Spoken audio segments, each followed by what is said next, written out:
Muy buenas tardes a todos. Bienvenidos a esta 37ª entrega de Lágrimas en la lluvia, el programa que aspira a marcar la diferencia en complicidad con un público diferente. Se ha puesto de moda en los últimos años divulgar las podredumbres reales o ficticias del clero con más regodeo, cada vez en los detalles más escabrosos. Los medios de comunicación parecen empeñados en propagar a los cuatro vientos los deslices de tal o cual cura que equivocó su misión. En cambio, no se preocupan de aproximar a su público los desvelos de tantos miles de curas que desde una parroquia de pueblo, un hospital o una choza escondida en cualquier arrabal del Atlas calcinan su salud en el cumplimiento de aquella encomienda del Nazareno. Porque tuve hambre y me disteis de comer, tuve sed y me disteis de beber, peregrino fui y me acogisteis, estaba desnudo y me vestisteis, enfermo y me visitasteis, preso y vinisteis a verme. A estos curas, que por lo demás constituyen una inmensa mayoría, nadie les presta su voz, quizá porque la virtud no vende en el mercado de la carnaza, quizá porque su ejemplo callado refuta esa imagen siniestra que se pretende ofrecer de la Iglesia. Cuando se trata de envilecer a la Iglesia, una golondrina sí hace verano. Y de nada sirve que por cada cura que ultraja la inocencia de un niño haya 1000 curas que alivian la miseria de millones de niños, que alumbran el porvenir de millones de niños, que desveladamente trabajan por educar a millones de niños. Todos estos curas nada importan, no importan tanto que se oculta su existencia. En Lágrimas en la lluvia queremos acercarnos a esos miles de hombres que, como los primeros discípulos de Cristo, lo dejaron todo para seguirlo. Curas de pueblo y de ciudad, curas jóvenes y viejos, curas de clergyman y de paisano. De sotana quedan pocos o casi ninguno, pero la vida da muchas vueltas. Cada uno hijo de su padre y de su madre, pero todos ellos aferrados y aun clavados a su vocación, que los convirtió en hombres a contracorriente, hombres dispuestos a renunciar a formas de vida más regaladas a cambio de una felicidad difícil y puesta a prueba cada día. Quienes hemos tenido la suerte de tropezarnos en nuestro camino con curas que desempeñan su ministerio con alegría y denuedo, sabemos que el fuego que alimenta su vocación es el mismo. Todos se saben, con orgullo y humildad, pescadores de hombres ungidos por Dios para predicar la buena nueva. Todos se saben depositarios de una gracia que es testimonio de la fidelidad de Dios al hombre, y esta certeza les basta para vivir. Esta certeza es la que explica el sacrificio de esos curas rurales que atienden media docena de parroquias en pueblos que ni siquiera figuran en el mapa. Esta certeza es la que explica el pundonor de esos curas ya achacosos que siguen levantándose de la cama cuando suena un teléfono en mitad de la noche y una voz les requiere para administrar los sacramentos a un moribundo. Esta certeza es la que explica el coraje de esos chavales que ingresan en los seminarios contrariando las inercias de una época que ha renunciado al espíritu.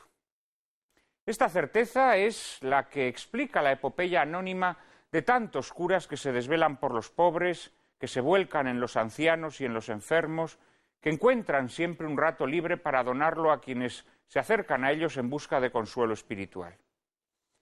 Yo he tenido la suerte de conocer a algunos de estos curas, he tenido la suerte de disfrutar de su amistad y de sentirme querido por ellos. He tenido la suerte de compartir sus tribulaciones y de escuchar sus inquietudes, y he comprobado que en su rica e inabarcable diversidad son todos uno y lo mismo. Hombres que renuevan cada día el misterio de la redención, que se calcinan en el desempeño de su ministerio sin pedir nada a cambio, en un ejercicio de generosidad insomne que nunca dejará de asombrarme. Son curas sin adjetivos ni aderezos. El día en que dejaran de existir, el mundo habría perdido la esperanza. Sobre estos curas anónimos que no salen en los papeles, que cumplen con su ministerio como quien respira, con una naturalidad callada y gozosa, y que cada día dan gracias al cielo por mantener su vocación intacta, por poder seguir consagrando el pan y el vino, bautizando niños, visitando enfermos, confesando pecadores, aliviando a los que tienen el corazón quebrantado, hablaremos hoy en compañía de 4 de ellos: Tomás de la Torre, José Fernando Rey, Alfredo Verdoy y José Antonio Parrilla. Les prometo un coloquio formidable, pero antes, como siempre, María Cárcava les anticipa la película que lo ilustrará. Muy buenas tardes, Juan Manuel, y muy buenas tardes a todos ustedes. Esta tarde les proponemos que se queden con nosotros para ver Bala Rasa, film dirigido en 1950 por el segoviano José Antonio Nieves Conde, uno de los pilares más sólidos de nuestro cine durante las décadas de los años 50 y 60, que dejaría profunda huella en el séptimo arte merced a trabajos como Surcos, Los peces rojos, Todos somos necesarios o El inquilino. Nieves Conde encargó el guión de Bala Rasa al valenciano Vicente Escrivá, también director y productor, responsable de guionizar cintas tan señeras como La guerra de Dios, Margarita se llama mi amor, Recluta con niño o Los ladrones somos gente honrada.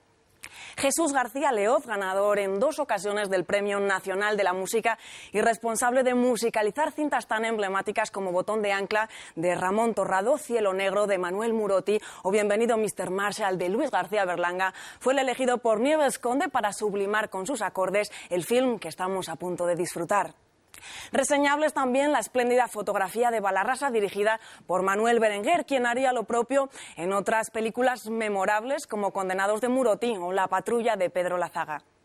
El reparto sin par de Bala Rasa está encabezado por uno de los mayores talentos, no solo interpretativos de nuestro país, Fernán Gómez, a quien acompañan en este viaje introspectivo con final feliz desde lo trascendente, Luis Prendes, María Rosa Salgado, Jesús Tordesillas, Dina Stein, José María Rodero, el divertidísimo Manolo Morán, José Bodalo o Mario Berriatú, al que pudimos ver la semana pasada en Embajadores en el infierno, entre otros.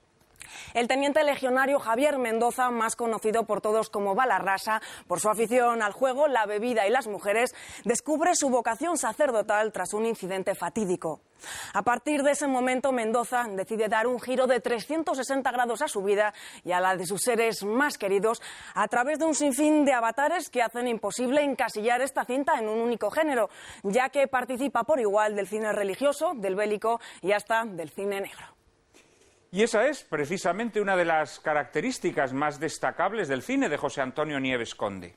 En él nada es lo que parece. Lo que empieza siendo una película de hazañas bélicas se transmuta en un melodrama religioso, y cuando ya creemos que Bala Rasa se va a desenvolver por este camino, Nieves Conde nos narra la crónica de una gangrena familiar y desciende sin rubor a los abismos del hampa, sin descuidar tampoco ciertos rasgos de comedia que alivian la atmósfera trágica de la película, que termina siendo una reflexión nada trillada sobre el misterio de la conversión. José Antonio Nieves Conde, desde luego, fue un director que rehuía las clasificaciones fáciles.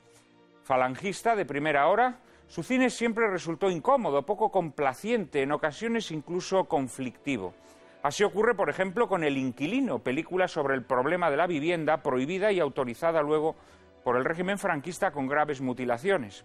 Así ocurre con la que unánimemente se considera su obra maestra, Surcos, ejemplo de cine realista de denuncia social sobre una familia de campesinos que emigra a Madrid, donde Nieves Conde no tenía rebozo en tratar con franqueza asuntos como el extraperlo o la prostitución que el cine de la época solía soslayar. En Bala Rasa, Nieves Conde, fiel a su vocación de heterodoxia, no tiene reparo en presentarnos los antecedentes del protagonista despojados de toda gazmoñería o afectación piadosa, y después no se recatará en confrontarlo con una situación familiar decididamente sórdida, con un padre enfermo de ludopatía, un hermano atrapado en las redes de la delincuencia y unas hermanas que merodean los pantanos de la entrega mercenaria. Contra todas esas lacras familiares tendrá que combatir Bala Rasa, el legionario reconvertido en cura o en diácono, dicho sea con mayor precisión, que se erige en intermediario de esa gracia divina que cada día interviene en nuestras vidas, permitiendo que en la hora de la muerte no nos presentemos con las manos vacías. Prepárense a descender de la mano de Bala Rasa a los infiernos de la degradación humana y también a ascender a las cimas de la redención. Que ustedes la disfruten.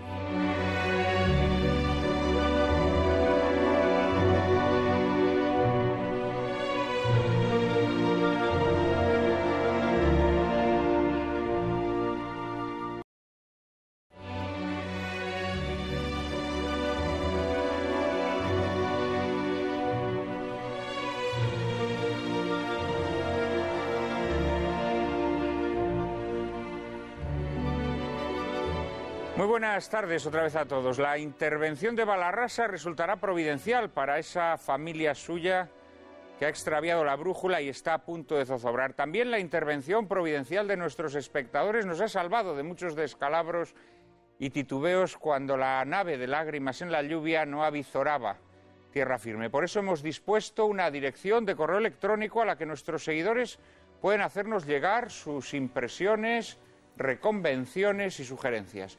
Hemos recibido muchos correos esta semana, Cárcava. Pues muchos correos como cada semana, Juan Manuel. De hecho, diría yo que en esta ocasión hemos batido nuestro propio récord. Enhorabuena generalizada de nuestros espectadores por el programa que el domingo pasado dedicamos a la División Azul. Al parecer, Juan Manuel, acertamos plenamente con la película Embajadores en el Infierno y con la elección de los invitados. Rafael Márquez, Alfonso Velasco, Antonio Sebastián, Carlos Juanes, Juan Manuel Almenda y Cristina García Tenorio, entre otros, nos envían sus más sinceras felicitaciones. Por otro lado, desde Badajoz, Emilio Méndez nos cuenta que le ha emocionado el rigor y la altura del programa, infrecuente a su juicio en televisión, y nos confiesa más adelante que es hijo de Emilio Méndez Salas, un divisionario hecho preso en Rusia, repatriado en el Semiramis y citado en varias ocasiones en Embajadores en el Infierno. Nos dice Emilio que puede dar fe de todo lo expuesto en nuestro programa, hasta en sus detalles más pequeños, porque así le fue relatado. Carlos Juanes agradece el testimonio del general Juan Chicharro y afirma que llegó a conocer personalmente a uno de los Chicharro Lamamié de Cleirac, el coronel de infantería que también fue coronel del cuartel general del ejército y que murió no hace mucho, manteniendo el orgullo hasta el final de sus días por haber participado en la División Española de Voluntarios. Puntualiza a don Carlos Juanes al término de su correo que además el coronel hablaba de su experiencia con emoción y sin resto alguno de odio. Cristina Afán de Rivera, hija del divisionario Luis Gerardo Afán de Rivera, también nos agradece haber abordado de forma tan ecuánime el tema de la División Azul. E igualmente lo hace Carlos Alfonso Cedrés, hijo del divisionario Manuel Alfonso Moreira. María Jesús Sánchez Seco Niño, en un emotivo correo, nos cuenta que su padre tuvo que ir obligado a la guerra civil con el bando republicano y que, transcurrida la misma, fue enviado a un campo de concentración. Posteriormente tuvo que hacer la mili y él, asegura María Jesús, nunca nos ha transmitido sentimientos de venganza, sino todo lo contrario. Simplemente se quejan de que nadie hoy día se acuerda de aquella generación perdida. Así que, Juan Manuel, algo tendremos que hacer al respecto, digo yo. Y desde mi tierra, Asturias, Francisco Alamán nos pide que dediquemos una edición de Nuestras Lágrimas a hablar con rigor y sin adornos del verdadero Azaña. María Asunción Barrachina desearía ver un programa dedicado a las gestas de los tercios españoles en Europa. Felipe Suárez se suma a la petición de otros muchos espectadores de Lágrimas en la Lluvia, reclamando un programa sobre memoria histórica. Y Nuria Blanco nos propone que dediquemos una de nuestras próximas entregas a las nuevas y viejas adicciones. En fin, muchísimas gracias a todos por el apoyo incondicional que nos muestran con sus emails y que esperamos y deseamos nos sigan mostrando, dirigiéndose a nosotros con sus opiniones y sugerencias a la siguiente dirección de correo electrónico: lágrimas@intereconomia.tv. Repetimos, lágrimas@intereconomia.tv. Ahí estaremos siempre dispuestos a recoger todas esas sugerencias y elaborar con ellas, con las propuestas que nos vayan llegando, sucesivas entregas de Lágrimas en la Lluvia. Ya quedan pocos programas para el fin de esta temporada, pero aunque en agosto no estaremos con ustedes, a partir de septiembre nos tendrán otra vez aquí y seguiremos tratando de dar salida a todas sus interesantísimas propuestas. Precisamente hoy vamos a hablar de la vocación sacerdotal, de los sacerdotes. Citábamos hace un par de semanas, o hace 3 semanas, cuando llegaba nuestro programa al Ejército, aquella célebre cita de Charles Baudelaire, donde decía que solo existían 3 hombres dignos, ¿no? El poeta, el sacerdote y el soldado. Y hoy precisamente vamos a dedicar nuestro programa a uno de esos 3 hombres dignos de los que nos hablaba Baudelaire, el sacerdote. Para hablar sobre los sacerdotes, sobre la vocación sacerdotal, hemos considerado que nadie mejor que los propios sacerdotes.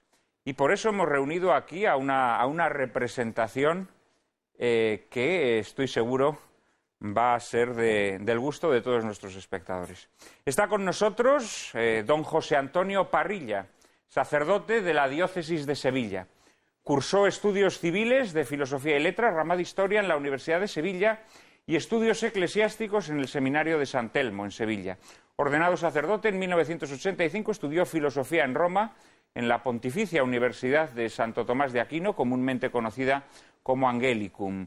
Ha ejercido 7 años como sacerdote en parroquias rurales y 15 años en parroquias urbanas. Actualmente es párroco de San Francisco, de la iglesia de San Francisco Javier en Sevilla.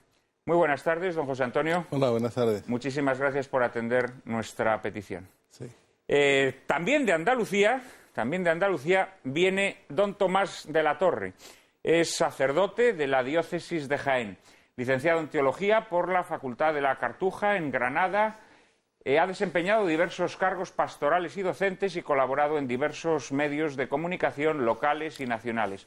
Actualmente imparte clases de religión y moral católica en el Instituto de Torre del Campo, localidad cercana a Jaén. Mantiene un blog titulado El Olivo en el portal de Infocatólica. Como sacerdote está adscrito a la parroquia San Pedro Poveda de Jaén. Don Tomás, muy buenas tardes y muchísimas gracias por atender nuestra petición. Buenas tardes, Juan Manuel, y toda la audiencia y los telespectadores de Intereconomía Televisión. Muchísimas gracias a ambos, además, por haber cruzado las Españas, por haber venido desde el sur atendiendo nuestra solicitud. Nuestro tercer invitado hoy también ha tenido que viajar un poquito, pero menos. Se trata de don José Fernando Rey. Es sacerdote de la Archidiócesis de Madrid, licenciado en Derecho y escritor.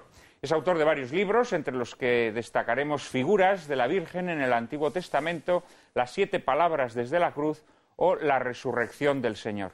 Mantiene también un blog, tenemos mucho cura bloguero esta tarde, llamado De un tiempo a esta parte.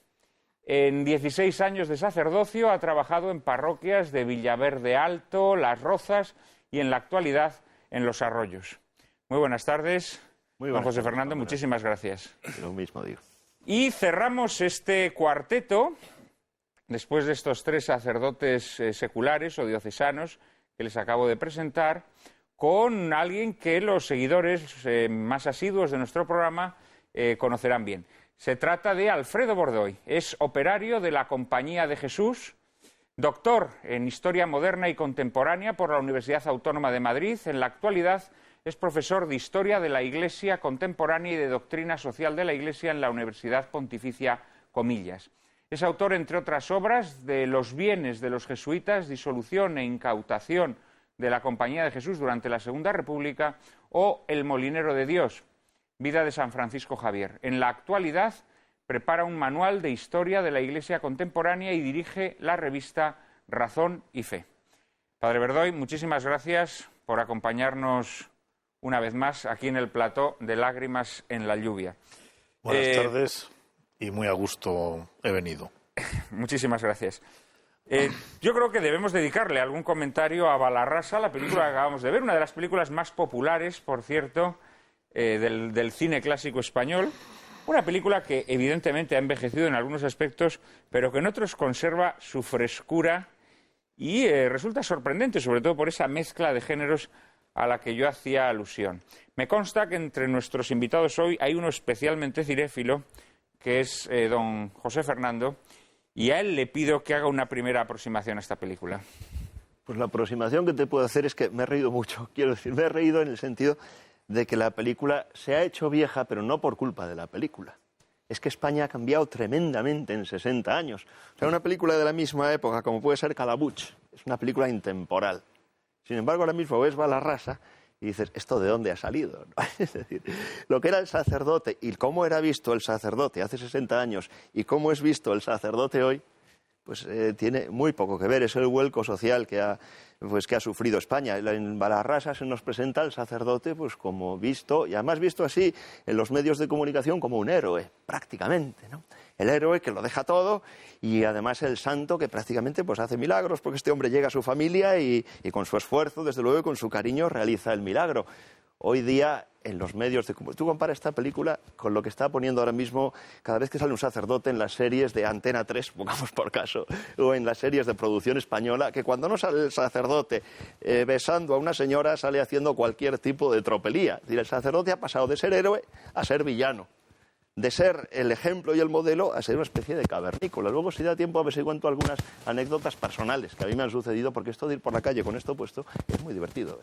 Muy divertido. Bueno, muy y curioso. empieza a ser arriesgado en algunos casos. Empieza a ser bastante arriesgado. Luego, si da tiempo, a ver si contamos algunas anécdotas. Pero en eso es a lo que me refiero cuando digo que la película se ha quedado vieja. No es una estética que hoy día, pues ya no se ve. Pero bueno, tendremos tiempo de hablar de todo ello.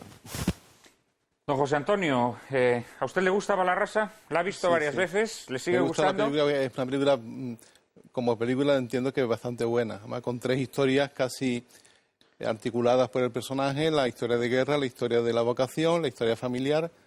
Como dijo María, tiene una fotografía muy buena. Claro, la figura sacerdotal corresponde a aquellos tiempos, ¿no? Pero fíjate que el concepto de cura heroico vuelve. Hace nada se ha estrenado esa película de La Cima. La última sobre cima. El sacerdote madrileño, Pablo Domínguez. Pablo Domínguez, sí. Un sacerdote y el que protagonista se ve con esa perspectiva de un hombre de facultades especiales, con un tirón especial, de un cierto nivel, capaz de aglutinar jóvenes y... el sacerdote es una personalidad especial. Entonces, cuando aparece, se distingue y en la película, obviamente, la película de Balarrasa es un personaje... a mí me gusta mucho de ese cine de los años 40, 50, los secundarios, son todos excelentes. La Julia Cabalba, que hace de Tata, de la casa, Manolo Morán, el taxista, el mismo José María Rodero hace un papel simpaticísimo. Son películas que a mí me gustan especialmente, tanto por el formato, por el blanco y negro, que a mí me atrae muchísimo, y por ser de ese tiempo. Fue un cine español de mucha calidad. Sí, yo también... comprendo que no se ve como una película, pero a mí me interesa como película de ese momento y de ese tiempo. La película, vamos a ver, vista así un poco por sorpresa, pues puede causar cierta perplejidad. Yo creo que ese prólogo y ese epílogo en Alaska no dejan de estar metidos un poco con calzador.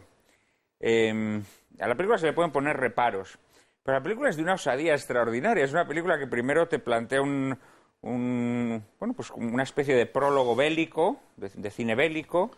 Inmediatamente después pues te plantea una película de iniciación. Es una película de iniciación. Vemos a un joven, o bueno, ya no tan joven, que decide ingresar en el seminario.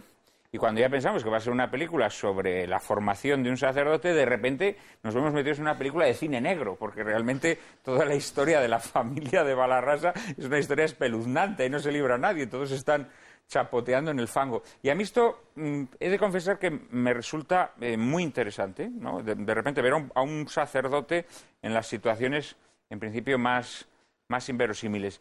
Y Nieves Conde, que era un hombre que tenía una gran preocupación social, tenía una gran capacidad de captación, digámoslo así, de los ambientes de Lampa, los ambientes estos sórdidos, ¿no? De los extraperlistas, los delincuentes, los contrabandistas, y todo esto, toda esta mezcolanza, que puede resultar, repito, un poquito disparatada, sin embargo a mí me sigue resultando sabrosa. Don Tomás, ¿qué le ha parecido la película? A mí la película, desde que la vi cuando era joven hasta ahora, a mí la película me encanta. Pero en fondo y en forma. Primero porque en los créditos aparecen 2 sacerdotes beneméritos de los años 40 y 50. Por ejemplo, Monseñor Sagarmínaga, un grandísimo sacerdote que hizo mucho bien por toda España, que son los asesores religiosos de la película en el plano, específicamente en la parte que corresponde al seminario y especialmente a la parte litúrgica y demás. En ese sentido se muestra la doctrina y el magisterio de este gran sacerdote español, vasco, pero español, que realmente... Oye, vasco, por supuesto, español. Sí, pero hay que subrayarlo porque ya sé por dónde vas, está en una película hecha incluso con dinero del sindicato del espectáculo de entonces, que también aparece en los créditos. Y a mí la película me gusta mucho porque también tiene un mensaje que vale para hoy y probablemente para toda la vida. Y es el siguiente: las manos vacías. La idea de las manos vacías aparece como idea machacona, y en eso ahí el guionista Escrivá lo supo bordar. No hay que ir con las manos vacías ante el Señor. Y Fernando Fernán Gómez, que hace un papelazo impresionantemente positivo, pues luego al final dice: Señor, va la raza, pero ¿cómo llevo las manos? ¿Vacías? Él que le había predicado un sermón cenando a toda su familia sobre las manos vacías, de la parábola de los talentos. Pues os puedo preguntar, ahora se me ha surgido una duda. ¿Un diácono en circunstancias graves, en circunstancias de peligro de muerte, no puede confesar? No, no puede, ¿no? Pero, perdona, un asunto, es que es curioso la imagen de las manos vacías, que es la misma imagen utilizada en otro sentido, pues se ve la riqueza de estas imágenes por Santa Teresita de Lisieux. Santa Teresita habla de las manos vacías, pero como la manera en la que ella se va a presentar ante el Señor precisamente, diciendo que será el Señor quien se las llene, que ella no ha podido hacer nada. O sea que una misma imagen, vista desde dos ángulos distintos, pues es muy aleccionadora de las dos formas también, ¿no? Porque dice, al final, nosotros, pues, ¿qué podemos hacer? Que podamos nosotros, como dice el Salmo, ¿no? ¿Cómo pagaré al Señor todo el bien que me ha hecho? ¿Qué podemos hacer nosotros para llenar las manos de Dios? ¿No? Pues es muy poco. Tenemos que dejar que sea Dios. A los sacerdotes, como nos llena Dios las manos todas las mañanas con la Eucaristía, pues sabemos muy bien lo que es tener las manos vacías y que nos las llene Él, ¿no? Pero obras nuestras, pues a veces uno se ve un poco pobre, ¿no? Padre Verdoy, ¿qué le ha parecido la película? Usted no la había visto en la infancia ni en la adolescencia. Yo es que soy de un pueblo que había cine solamente los domingos y no todos los domingos podíamos ir. Esta película fue muy famosa, pasa que entonces, seguramente, usted es demasiado joven. Seguramente en aquel pueblo mío pondrían la película, pero yo no fui o no me acuerdo o lo que fuera. A mí estas películas me gustan mucho, porque es como entrar en nuestra propia historia, recordar nuestra propia realidad, entrar en un túnel no negro, sino lleno de vitalidad y de colorido, y poder disfrutar y poder examinar y volver a revivir circunstancias que son nuestras. No son el cine americano ni el cine francés, sino nuestro cine. Pero bueno, yendo más a la película, yo destacaría de esta película y de esta vocación 3 rasgos fundamentales, para mí, que tienen actualidad en la vida sacerdotal y que sería el primero, la determinación. Este señor ha vivido una vida bastante desarreglada, una vida un poco de crápula, y en un momento determinado cae en la cuenta de que sus manos están vacías y con determinación y prontitud va al seminario y comienza su etapa de formación, que consiste fundamentalmente en escuchar a un sacerdote que le va a ir diciendo lo que tiene que hacer. Segunda nota importante en la formación de un sacerdote, la sabiduría de los superiores. Porque si este chico no llega a salir, volver a Madrid y encontrarse con su familia, seguramente nosotros no sabríamos nada de nada y su formación hubiera sido un poquito deficiente. Hay que demostrar la vocación con una aprobación. Y lo mejor es que vayas a tu casa, estés unas cuantas semanas o unos meses y después ya veremos si vuelves y qué es lo que ha ocurrido. Y en tercer lugar, la capacidad de liderazgo espiritual, de arrastre, que los sacerdotes en aquella época y hoy tienen, y que quizá en aquellos tiempos era más fácil demostrarlo dentro de la propia familia, hoy dentro de las propias familias es más difícil. Pero yo destacaría estas 3 notas. Hay una cosa que impresiona mucho al espectador de hoy, año 2011, ¿no? Y es ver lo populosos que eran los seminarios entonces. Es una cosa que impresiona mucho, ¿no? Cuando ves ese refectorio lleno, o esa iglesia abarrotada de seminaristas, sí es una cosa que produce... Era un seminario, el de Salamanca, para vocaciones tardías. Y estaba especializado en esas vocaciones que nacen en la guerra civil, se ponen maduras en la posguerra y las vamos a llevar y ver en los seminarios. Por ejemplo, yo tuve un fenomenal profesor llamado don Manuel Caballero Benzala, que era y estudió en ese seminario de Salamanca, y en esos años, y cuando yo me lo encontré y yo era un adolescente, fue el que me inició en el camino de saber escribir, porque me daba literatura española y universal. Venía de Salamanca y había dejado su carrera, parecido a Balarrasa, había dejado su carrera, era juez. Había estudiado Derecho y después había opositado a juez. Y de fruto de aquellas vocaciones valientes y decididas de aquellos años. José Antonio, ¿me había pedido la palabra? No, pero intervengo. Hay una grabación curiosísima. Yo, el año 40 y algo, puede ser el arzobispo de Barcelona, Modrego. Era Modrego, esa época, sí. Simpaticísima. Aparece el obispo vestido de pontifical, la mitra, capa, báculo, hablando de las vocaciones y con imágenes del seminario de Barcelona, el seminario conciliar de aquellos años. Curiosísima. Los jóvenes con la sotana, el roquete, la birreta, el ambiente de las aulas, los juegos, el refectorio.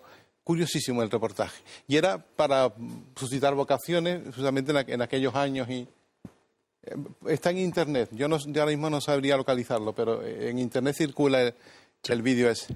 Bueno, la secuencia final de Balarrasa, de alguna manera también recrea ese clima, ese aroma. Bueno, o la secuencia en la que él, en su libro de oración, al ver Rosa Mística, ya asimila la primera declinación latina. De alguna manera también es ese ambiente, ¿no? El que se percibe en algunas secuencias. La secuencia última de la película es bellísima, con Balarrasa ofreciendo sus manos a los familiares, a los amigos, a quienes han asistido a su ordenación. Cerramos esta primera revista con el padre Verdoy.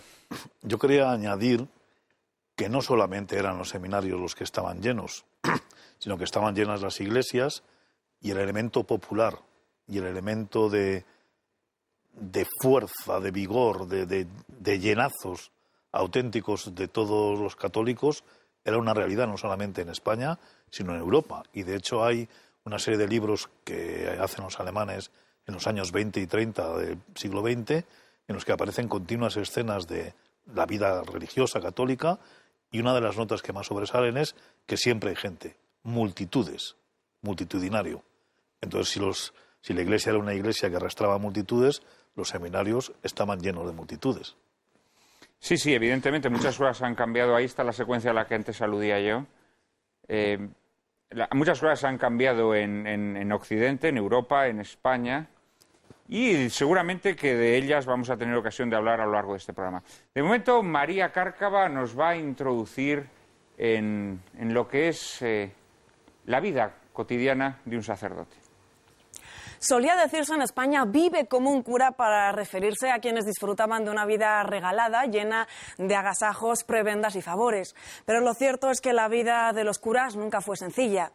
Alejados con frecuencia de sus familias, embarcados casi siempre en empresas que sobrepasaban sus capacidades humanas, expuestos a los venablos de la murmuración y no pocas veces al martirio, es cierto, sin embargo, que en otras épocas los curas encarnaban una cierta preeminencia social, porque su autoridad pastoral, intelectual y moral era así reconocida casi unánimemente por una sociedad como la nuestra, que era mayoritariamente católica.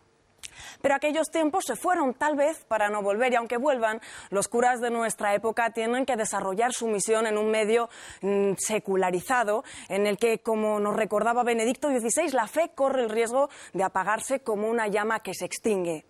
En este medio poco receptivo, a veces hostil e infestado de propaganda anticatólica, los curas tienen que seguir haciendo presente a Dios y facilitar a los hombres el acceso a las realidades trascendentes. Cura en latín significa cuidado y solicitud, y a los curas corresponde la misión de cuidar a su feligresía, llevándole a través de los sacramentos, de la predicación y de la caridad la salvación de Cristo. Para cumplir con esta misión, los curas tienen que enfrentarse a todo tipo de dificultades y contratiempos agravados por la escasez de vocaciones y por la eclosión de nuevas formas de vida que han cegado las ventanas de la intervención del misterio. Pero en medio de tales dificultades y contratiempos, los curas siguen siendo instrumentos de la gracia, portadores del perdón, predicadores de la palabra que da la vida eterna, celebrantes de los misterios de Dios en los momentos más significativos y en los más ordinarios de nuestras vidas, con una generosidad y perseverancia a prueba de claudicaciones. Con frecuencia olvidamos que, aunque alumbrados por una vocación divina, los curas están hechos del mismo barro que nosotros, que están expuestos a los mismos desafíos y contrariedades que cada uno de nosotros, a los mismos pecados y a las mismas debilidades. Pero ¿cómo es la vida real de un cura? ¿Cuáles los sacrificios y renuncias cotidianas que debe arrostrar? ¿Cómo logra mantener la fidelidad a las promesas que hizo en el momento de su ordenación? ¿Cómo mantiene fresca y renovada su vocación de servicio? A estas preguntas y a otras parecidas trataremos de dar respuesta hoy con el testimonio de nuestros invitados. María Carcava hacía alusión a esa frase que está tan metida además en la conciencia popular española, vive como un cura, ¿no? O es la casa del cura, y siempre es una casa estupenda, ¿no? Y tenemos efectivamente esa idea un poco estrafalaria, ¿no?, de que un cura lleva una vida regalada, pero las cosas son muy distintas. Don Tomás. Y todavía llega a la gente corriente, amigos míos, a mí me dicen, macho, de ti me gusta que trabaja menos con cura. Media hora y con vino. Encima tienes la paga de un profesor de instituto. Y tienes las vacaciones de un profesor de instituto. Te envidio, vives como un cura. Y ante eso pues respondo diciendo, cuidado, que como broma y dentro de la amistad y de la confianza, pues vale, pero la realidad no es esa. Digo, tú me conoces a mí y sabes lo que yo hago, lo que yo trabajo, lo que hago desde que me levanto hasta que me acuesto. Porque yo no llego a clase y digo, niños, poneros a estudiar otra asignatura que hoy me duele la cabeza, hombre. Y yo no llego a la parroquia y la abro 2 minutos antes de empezar la misa y la cierro al minuto siguiente de terminar la misa.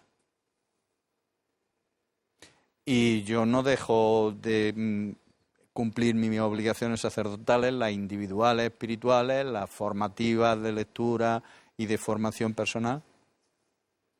Eso es vida de un cura. Y encima tengo que hacerme la comida, comprar y comer y limpiar. Ya no tienen amas los curas, ¿no? La tridentina. Ya no tienen amas los curas, ¿no? Me pedía también la palabra don José Antonio. Sí, yo iba a decir que somos mileuristas, incluso menos que mileuristas. El cura recibe una asignación económica del arzobispado, al obispal que corresponda muy exigua. Son unos 600 euros lo que recibo mensualmente.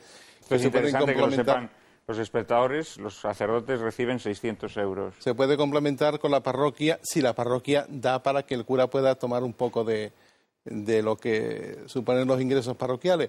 Yo he estado en parroquias en los que nunca sabía si me debían, si yo debía, porque era una economía global y se subsistía a veces con medios muy precarios, ¿no? Las colectas de los pueblos son malísimas. La gente de los pueblos, las colectas parroquiales son muy pobres.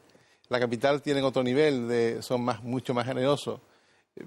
Pero el sacrificio no importa. Es decir, yo no pienso que un cura con una vocación sincera sienta llevar la vida que lleva, ni mucho menos. Y es una vida además que tiene la peculiaridad de que el cura adapta a sus posibilidades. Un cura es su propio jefe.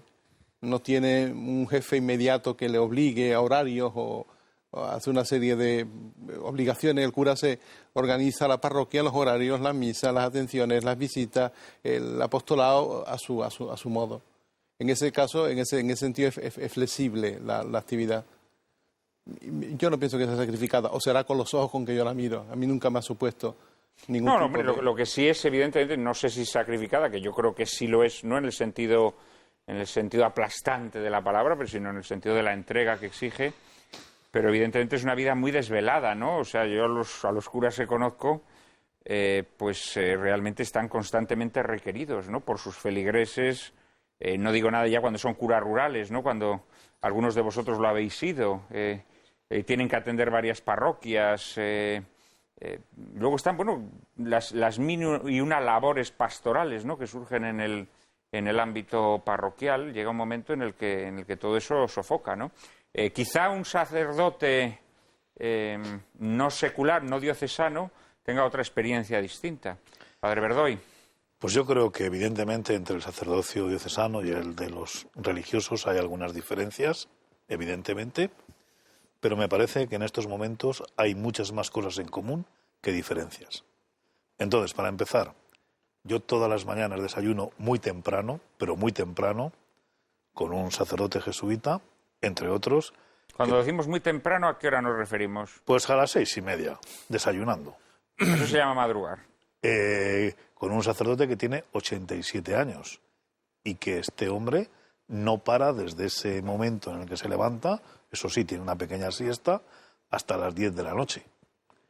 Entonces no es una vida precisamente de un cura regalado, sino de una persona entregada, generosa, que vive totalmente volcado hacia las necesidades, problemas de los que tiene que atender y no para en todo momento. Y como este compañero, pues tenemos otros muchísimos compañeros. Y lo mismo pienso yo que ocurre en todos los pueblos de España y en aquellos lugares donde las iglesias son atendidas por personas que no tienen ningún descanso, ni ningún puente, ni ninguna cosa. Y después, bueno, pues hay otras muchísimas cosas que llegan saliendo aquí, que se han dicho, que deben tenerse en cuenta, porque además hay que también destacar que en el clero cada vez la gente se jubila menos y se jubila más tarde.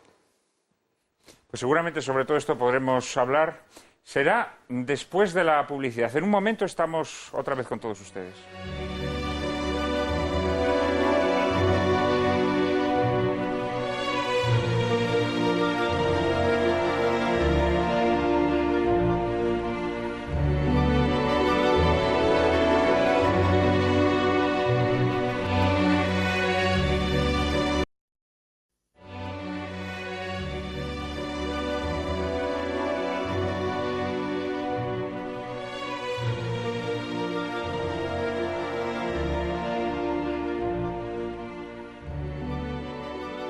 Nos contaba el padre Verdoy algunos rasgos de esa vida cotidiana.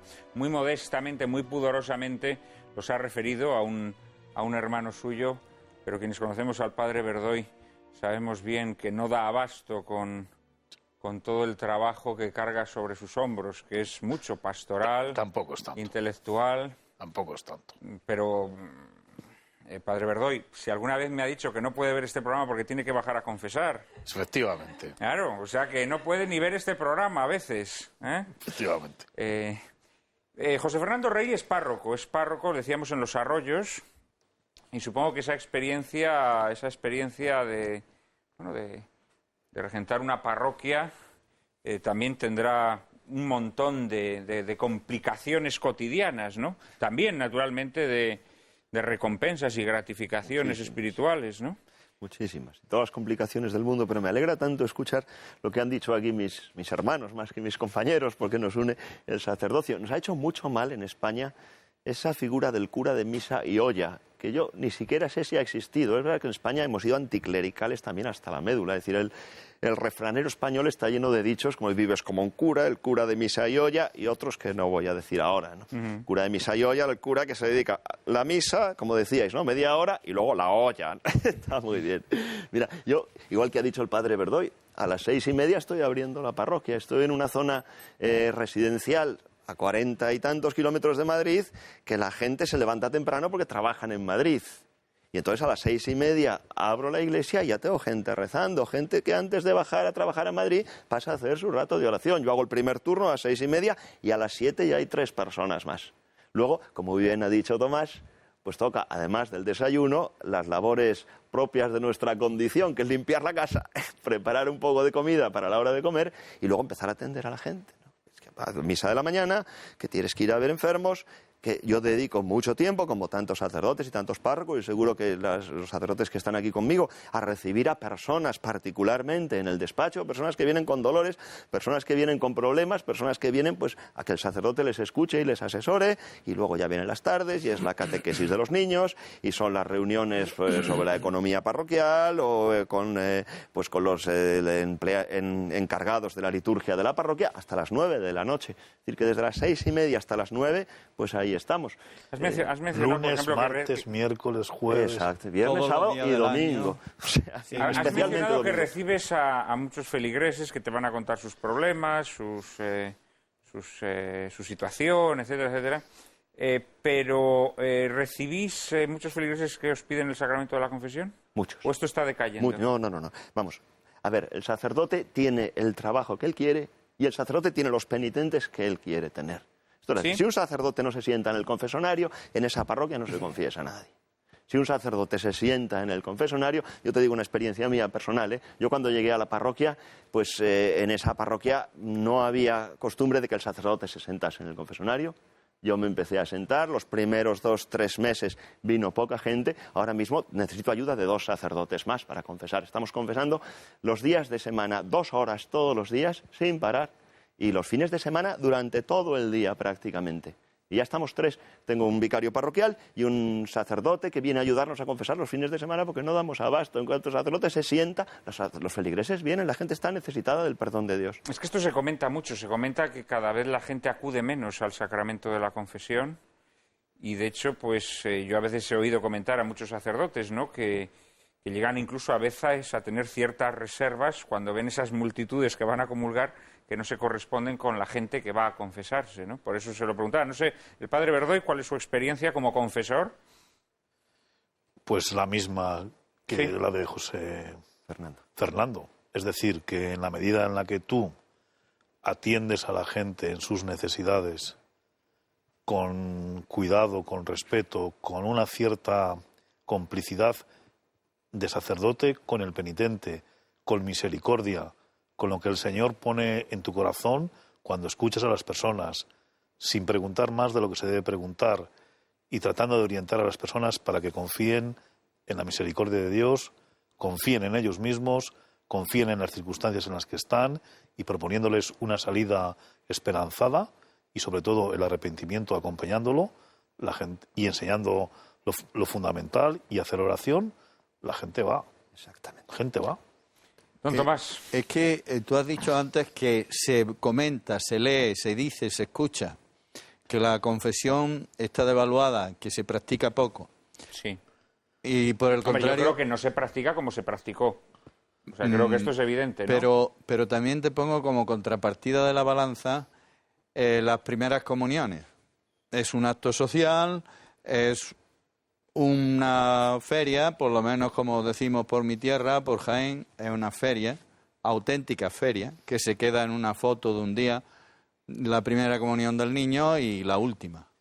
Pero sin embargo, lo que nunca se dice cuando se habla del sacramento de la penitencia, lo que nunca se dice es que hay, lo que dice José Fernando, un rebrote en esta sociedad con las manos vacías, en esta sociedad superficial, en esta sociedad anárquica, en esta sociedad sin perro, sin amo y sin ley, en esta sociedad vacía y materialista, la gente que sabe que el sacerdote, los sacerdotes, nos sentamos a confesar y lo sabe y le consta, va, claro que va, y recibe el sacramento, convencido de que necesita eso más, entre comillas, probablemente que comer. ¿Y por qué? Sencillamente porque tiene las manos vacías, como hemos dicho en la película. Porque son gente que chapotea en los pantanos, como tú citabas. Porque son gente que se acuesta por la noche y no duerme. Y se levanta por la mañana y tiene un dolor de cabeza porque no ha dormido, porque no está en paz con su conciencia. Y nosotros los sacerdotes tenemos las 24 horas del día abierta nuestra mano y nuestra casa para confesar a quien nos lo pida. Y lo hacemos. Otro problema también de nuestra época, claro, ha aludido don Tomás a la conciencia. Claro, el problema es que la conciencia nos la están tratando de reformatear, ¿no? Es decir, la conciencia de pecado cada vez es menor en nuestra sociedad. Es decir, el límite de tolerancia al pecado cada vez es más grande, ¿no? Entonces, esto de alguna manera tiene que perjudicar a la confesión. Pero José Manuel, llega un momento... Juan Manuel, perdona. Llega un momento en que la persona, cuando yo he estado 4 años en un hospital de capellán de ese hospital, de Jaén, cuando la persona llega a una mínima operación, unas vegetaciones, por ejemplo, o una apendicitis rápida, o unas cataratas, la gente te acude y te dice que venga el sacerdote. Y se confiesa a lo mejor desde que se casó, pero lo hace. Lo cual supone ya no solo que la conciencia está reformateada, pero también la conciencia reformateada en el interior, al interior nos llegan los poderes del infierno. ¿Cuántos recibimos así, verdad, Tomás? Padre, me voy a operar mañana. Sí. Lo que pasa es que ahí podríamos ya entrar, claro, si mucha gente no se confiesa por miedo, pero bueno. Bueno, pues, no, por miedo. Es que, por ejemplo, es por una miedo persona, a la muerte, quiero decir. es una persona, o a lo que viene detrás de la muerte. Es una persona que no, pero me parece... va a entrar en un quirófano y te pide eso. Incluso a mí me han pedido la unción de los enfermos. Claro, Mire usted, claro. Yo no sé si se le va la dosis al que me pone la anestesia, ¿qué pasa? ¿Me voy al otro barrio? ¿Qué me voy a ir? ¿Con las manos vacías? No. Ya, Claro. Vamos a... don José Antonio Parrilla y el padre Verdoy me han pedido la palabra. En lo de la confesión hay niveles y sensibilidades. El concepto de pecado está muy perdido, la conciencia moral de pecado. Entonces, a veces suceden cuentas de conciencia, charlas, estimulaciones espirituales, pero es muy difícil encontrar personas que acudan al sacramento con una conciencia de pecado y de maldad moral. Son otras relaciones, sacerdote fiel, siempre en nivel espiritual. En la parroquia donde yo estoy hay confesiones todos los días. En las ciudades, en el ambiente urbano, hay un nivel de cierta formación, sensibilidad espiritual distinta a la de los pueblos. Pero personas que vengan con una conciencia de pecado bien formada, es difícil. No, se nota como todo ese mundo ha sufrido una alteración grave, desde los niños, los adultos. Y claro, el sacerdote toca tantos niveles. Un sacerdote joven, con 25 años, tiene que ser un director espiritual de ancianos. Un sacerdote de 70 años tiene que ser director de jóvenes de 15. Es un mundo muy, muy curioso al que se le pide al sacerdote muchos niveles de compenetración, pero el mundo, la conciencia de pecado, la conciencia moral de la gravedad del pecado, ese mundo ha sufrido una alteración gravísima. A veces es tan frecuente que tú charles con una persona y en esos 20 minutos no se ha hecho ninguna confesión real de ningún pecado material concreto. Ya. Ha sido una exposición como un alivio de cosas, de su vida, de circunstancias. Entonces uno interviene, aconseja, estimula. Ese mundo ha sufrido un... Padre Verdoy. Estando de acuerdo con don José Antonio, creo que esto es así, pero a mí me parece que en la medida en la que un sacerdote se muestra cercano y sobre todo actúa con misericordia y gratuitamente, los efectos negativos del pecado se muestran y aparecen. Y es ahí donde comienza una especie de acercamiento a la realidad misteriosa y redentora del pecado, que hace que esa persona caiga en la cuenta de lo que significa. Y poco a poco, en algunos casos, se va entrando en el misterio de la redención. Pero además hay otra cosa, y es que, de acuerdo con él, un sacerdote se puede convertir en una persona que dialoga de 20.000 temas y en profundidad con mucha gente. Pero lo que realmente da con la cuestión fundamental es que es todo gratuito. todo parte de la misericordia, de la confianza y del amor. Y ahí se va poniendo de manifiesto lo que es la paternidad de Dios, que libera y limpia de los pecados. Y eso la gente lo ve, porque yo me he encontrado con mucha gente y me dice, después de 8 años con un psiquiatra que me sacaba tantos euros por sesión, resulta que aquí se me está diciendo mejor las cosas y me siento curado, curada y en camino. Pero yo no voy a eso. Voy gratuito. A lo que significa gratuito en el sentido... Es decir, San Francisco Javier dice él en sus cartas que se emocionaba y lloraba cuando la gente se iba a confesar. ¿Por qué? Porque veía a las personas emocionadas y él, como respuesta a la gratuidad del otro, respondía con lo mismo. Entonces, un sacerdote, cuando se encuentra con una persona que realmente le entrega en pocos minutos y con libertad auténtica su vida, tú haces lo mismo. Haces lo mismo, te sale lo mismo. No, José Fernando. Es que lo que tú decías, José Antonio, ¿verdad? Me parece, tienes toda la razón. Hay muchas personas que se acercan al confesonario y en vez de contarte sus pecados te empiezan a contar sus penas. O a veces los pecados del marido, de la mujer o del vecino, pero es que son sus penas. Pero esto tiene, y a veces los pecados los tenemos nosotros incluso que traducir o que ayudarle a la persona que viene a que los verbalice, pero es que tiene que ver también con este cambio social del que hablábamos. La formación religiosa del cristiano medio hoy día no tiene nada que ver con la que había pues los tiempos de Balarrasa, pongamos por caso. Antes, hasta los pocos ateos declarados que pudiera haber en un pueblo, se sabían el catecismo de pe a pa, porque en el colegio el padre Astete y el padre Ripalda se habían encargado. Hoy día gente que viene a misa de 12, como te descuides, no sabe ni los mandamientos de la ley de Dios. Ya si preguntas a los de la iglesia se te van. Bueno, pues entonces habría que preguntarnos si en las catequesis se está enseñando el catecismo. Catequesis de o adultos. se están enseñando otras cosas. Pero sobre todo hablo de los adultos. Es que hay que formar a los adultos. Yo me estoy refiriendo a mi propia época. Bueno, yo ya soy adulto, la verdad, soy bastante talludito.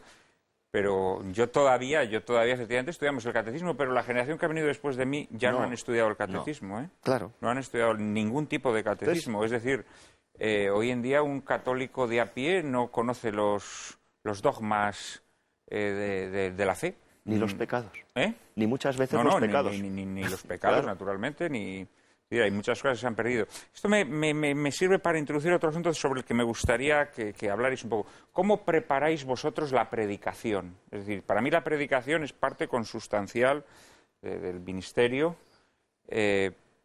Yo mismo y muchos amigos míos y muchos católicos que conozco le concedemos mucha importancia a la predicación. Y muchas veces vamos a misa y nos quedamos muy decepcionados con las predicaciones que recibimos. Yo hace apenas unos domingos... pues el sacerdote que predicaba nos dijo a todos que la ascensión de Cristo era una metáfora. Y a mí me enseñaron que era un dogma, ¿no? Este sacerdote dijo que era una metáfora y estuvo contándonos en qué consistía esa metáfora durante 15 minutos. Es decir, ha habido muchos excesos, ¿no?, en la predicación, como los ha podido haber en la liturgia, y esto a veces causa consternación y desaliento entre muchos católicos de a pie, ¿no? Entonces me gustaría saber cómo preparáis vosotros vuestras predicaciones. Es un tema muy interesante. Sí. Yo te contesto a esa pregunta después de decirte lo anterior con referencia a la formación de nuestros jóvenes y de nuestros niños y de nuestros adultos. La catequesis. La catequesis sería más y mejor, y las clases de religión en un centro público serían más y mejores si la familia, que ha perdido el rumbo total y absolutamente en la sociedad secularizada en la que estamos y laicista, colaborara, cooperara con el sacerdote en la catequesis parroquial y con el profesor de religión, sea sacerdote o laico, dentro de un centro docente. Y con respecto a lo que tú apuntas... Lo que pasa es que en la familia se pueden transmitir ciertas cosas. En la familia está muy bien que te transmitan las oraciones, que te transmitan pues unos conocimientos básicos sobre la religión que recibes, sobre la fe que recibes, unas prácticas de piedad, etcétera, pero hay cosas que no te las pueden explicar los padres, ni los padres son las personas adecuadas tampoco, ¿no? Evidente, pero si hubiera colaboración, cooperación, yo no digo absolutización, porque entonces el párroco y los catequistas de la parroquia estaríamos de sobra y las clases de religión estarían de sobra. No. Colaboración, cooperación, diálogo. Sí, te entiendo perfectamente. Trabajo en Yo te tengo que decir, por ejemplo, esto es una realidad, ¿no?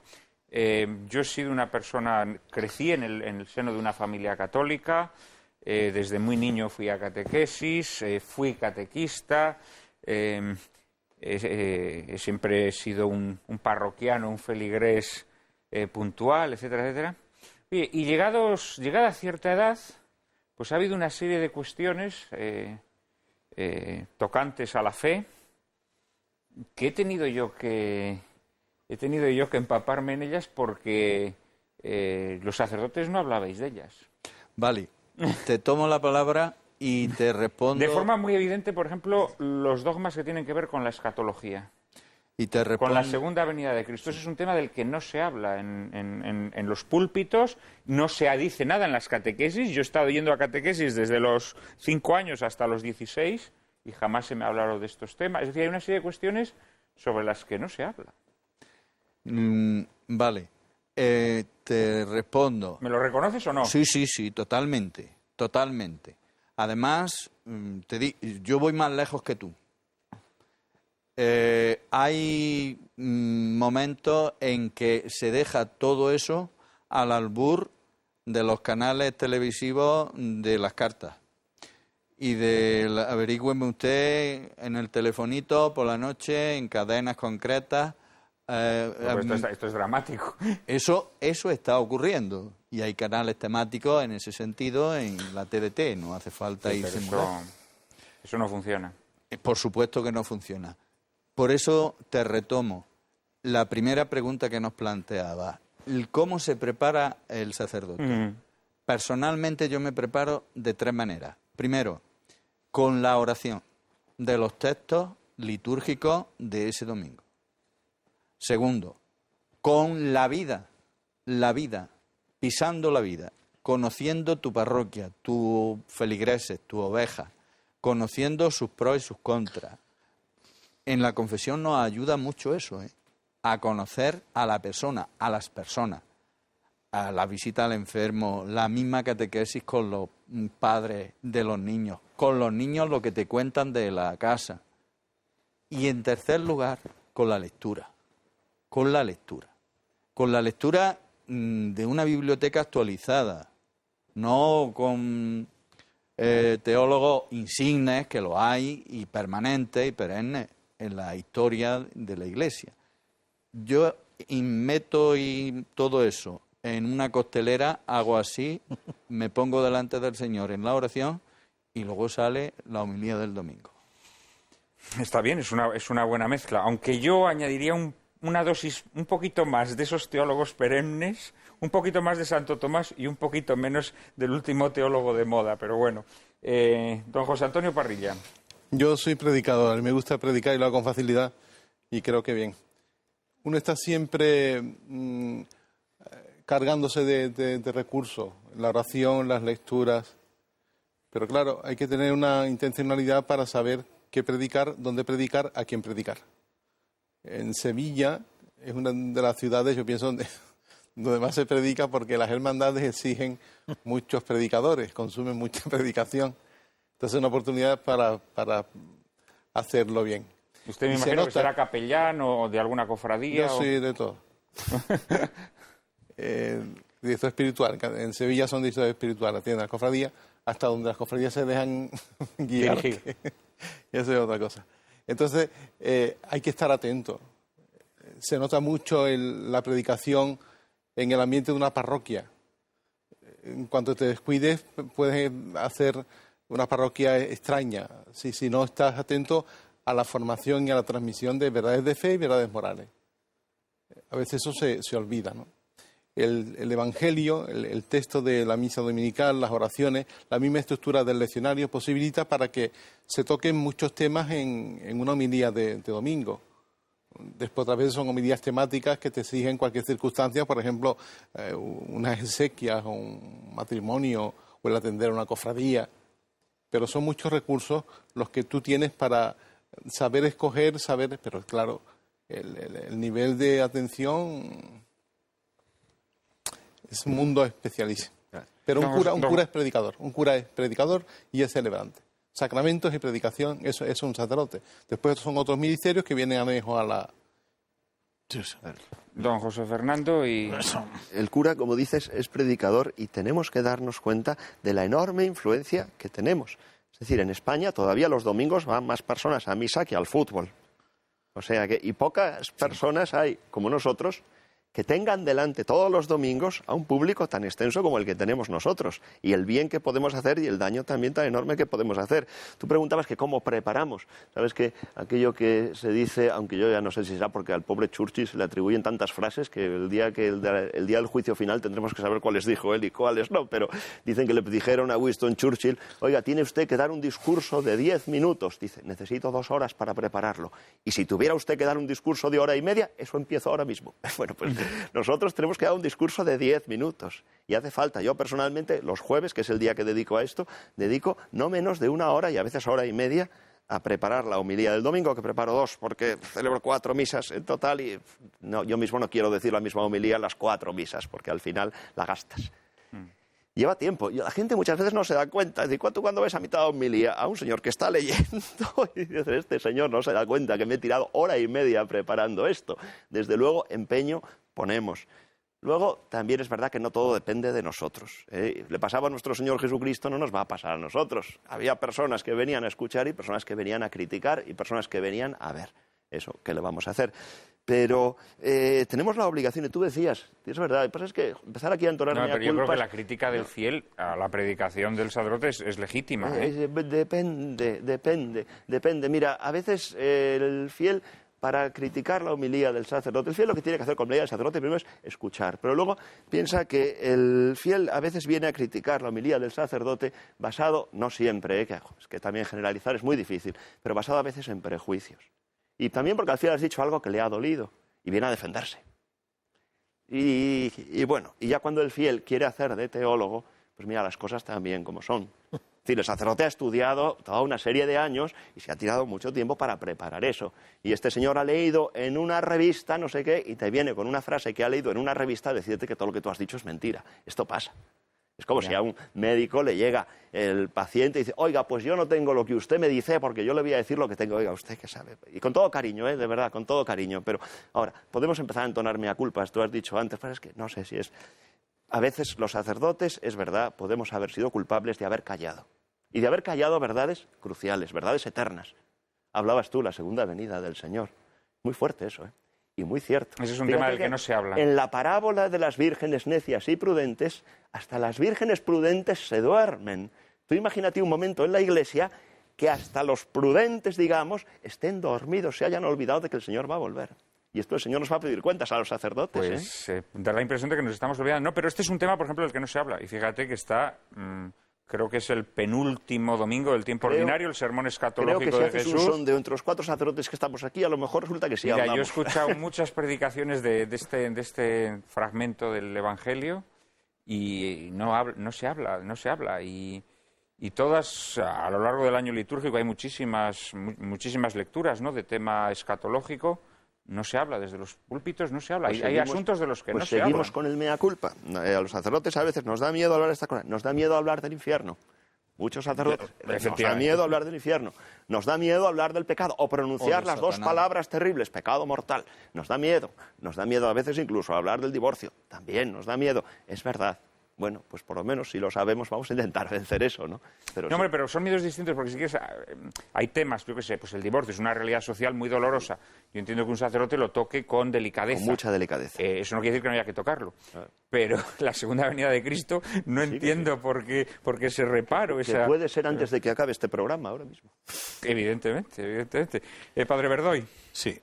Yo coincido también con don José Antonio. Me parece que hay que examinar las circunstancias, los auditorios, los momentos, los lugares, el tiempo climatológico y una serie de cosas.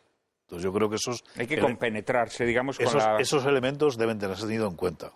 Otro elemento que yo creo que hay que tener en cuenta, y después diré cómo preparo yo las homilías, es que si quieres hablar y comentar las 3 lecturas, ya vas mal.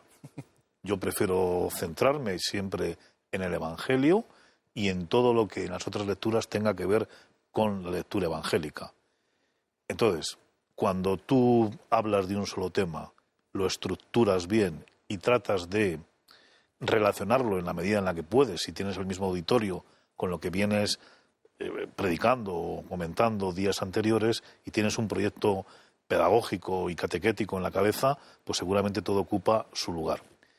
Yo creo que es muy importante también en una homilía al menos pretender dos objetivos. Uno primero, enseñar, y otro segundo, mover a devoción.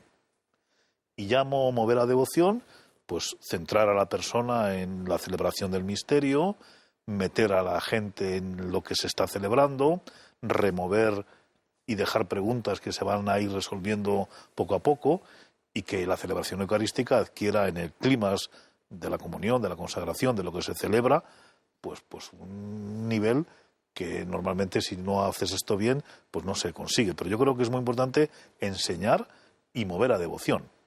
Y para eso la liturgia ayuda mucho. Y después, bueno, yo creo que cada sacerdote pues tiene su forma particular de celebrar y sus rayados en la voz y sus emociones, y eso también ayuda mucho en la predicación. Vamos a dejarlo durante un minuto, y ya que el padre Verdoy ha hablado de liturgia, voy a preguntarle a nuestros invitados sobre el desparrame litúrgico que ha habido en las últimas décadas. Será en apenas un minuto.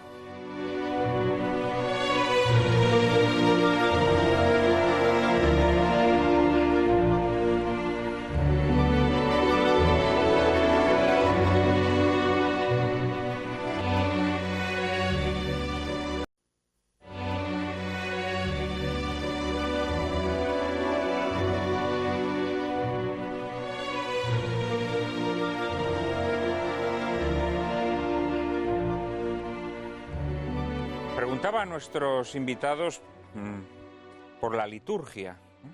El Papa Benedicto XVI, antes de ser Papa, aludió que uno de los graves problemas a los que se enfrentaba hoy la Iglesia era la devastación litúrgica. Él empleó esta expresión, ¿no?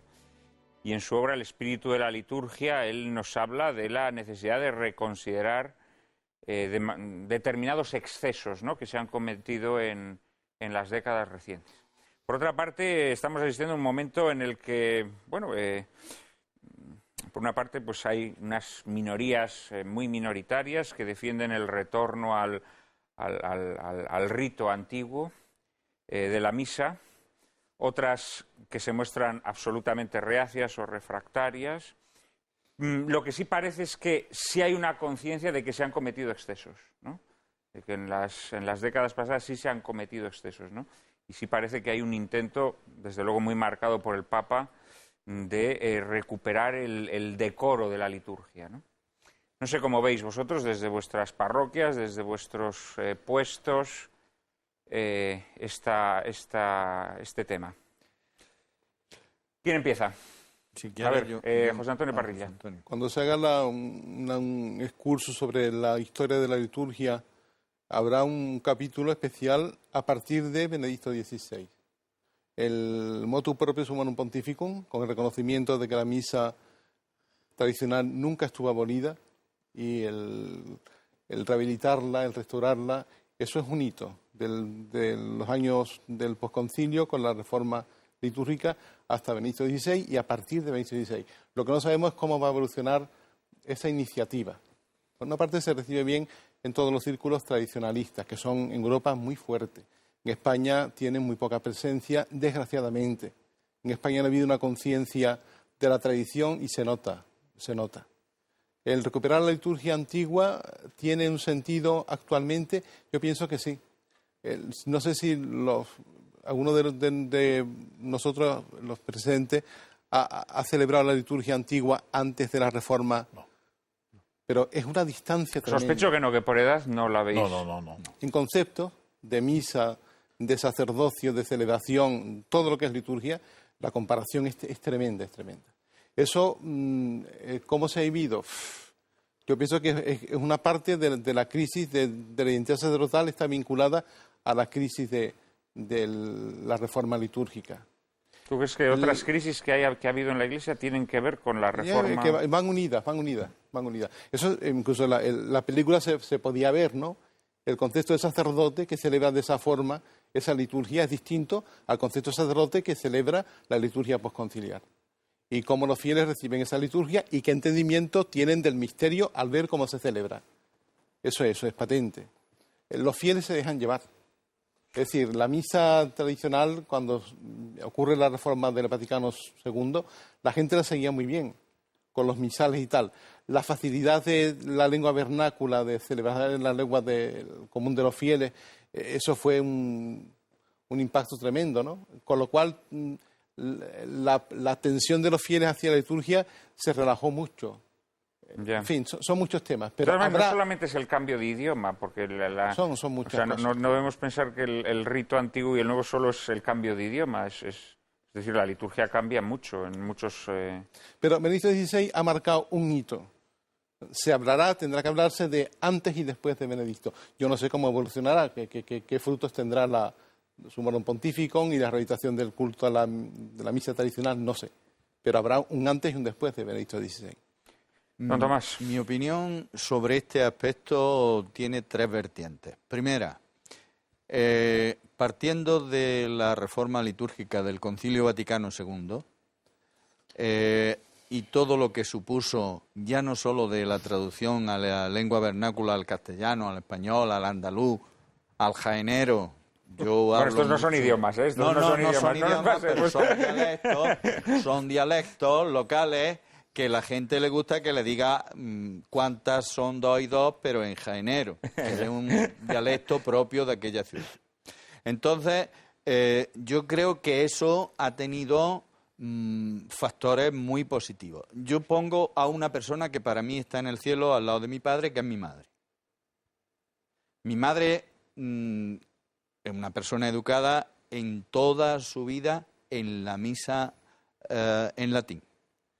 Ella llevaba su misalito en lengua castellana y iba siguiendo la misa. Sí, cuando se la pusieron en bandeja en su propio idioma, me decía, esto es lo más importante, el mejor regalo que me han podido dar a mí como cristiana, hasta el último instante de su vida. Por lo tanto, el pueblo cristiano sencillo agradece la lengua castellana. Ese es el primer aspecto. Segundo aspecto, que ha habido desvíos en la liturgia conciliar en castellano, por supuesto.